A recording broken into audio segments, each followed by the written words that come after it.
হে everyone, তোমরা সবাই কেমন আছো? চলে এসেছি আমার বার্থডে সেকেন্ড পার্ট নিয়ে তোমাদের সাথে শেয়ার করব বলে। তোমরা আগের ভিডিওতেই দেখেছিলে আমি সেজেগুজে গেছিলাম একটু ফটো তুলতে। বাড়িতে আসার পর দেখছি যে আমার জন্য এত সুন্দর একটা উপহার ওয়েট করছে।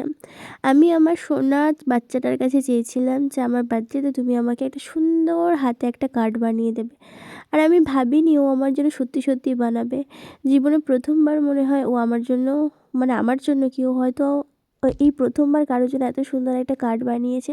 আর এখানে লেখা ছিল হ্যাপি বার্থডে মিমি, আমার সোনা মিমি, আই লাভ ইউ। এর থেকে দামি উপহার আর কি হতে পারে বলো তো? আমি আমার সোনা বাচ্চাটার কাছে চেয়েছিলাম যে আমার জন্মদিনে আমার কেক কোথায়। আমাকে তখন বলেছিল যে মিমি আমি কেক কোথায় পাবো, আমার কাছে তো টাকা নেই, আমি যখন টাকা ইনকাম করব তখন তোমার জন্য কেক নিয়ে আসবো। বলো এর থেকে দামি উপহার কি আর কিছু হতে পারে? দেন তারপরে দেখো আমার জন্য এত সুন্দর একটা লাঞ্চ কিন্তু আমার মা রান্না করেছে, সব কিছু নিজের হাতে সকাল থেকে। আমি ভাবতেই পারিনি এত সুন্দর করে আমাকে সারপ্রাইজ দেবে। রান্নাগুলো সব আমার মা করেছিল, আর ডেকোরেশন থেকে শুরু করে সব কিছু, এই সাজানো গোছানো সব কিছু কিন্তু অনেক মানুষের ক্রেডিট আছে, তোমাদের কাছে সব শেয়ার করব।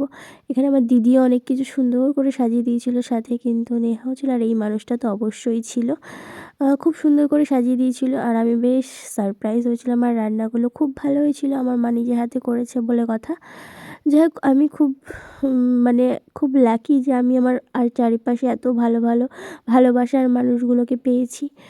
তারপর আমি সন্ধ্যাবেলা একটু বেরিয়েছিলাম চা খাওয়ার জন্য। তারপরে আমরা গেছিলাম একটা দোকানে, আর দোকানে গিয়ে তো হামলা শুরু হয়ে গেছে ক্রিসমাস বলে। এত এত জিনিস দেখে সব ওর লাগবে, তাই ওকে সব কিছু কিনে দিয়েছি। তো তোমাদের জানিও এই ভ্লগটা কেমন লাগলো, আর বাকি বার্থডের পুরো ভ্লগটা কিন্তু এর নেক্সট ভিডিওতে আসবে। তোমরা জানিও তোমাদের ভ্লগটা কেমন লাগলো, আর ভালো লাগলে একটা লাইক করে দিও, কমেন্ট করে দিও। আর জানিও আমার এই ভ্লগগুলো তোমাদের কেমন লাগছে দেখতে। তো চলো আজকের মতন এই ব্লগটা এখানেই এন্ড করছি। দেখা হবে আমার বার্থডে নেক্সট পার্ট নিয়ে। নেক্সট পার্টে আমি কী কী করেছি। তো চলো আজকের মতন টাটা।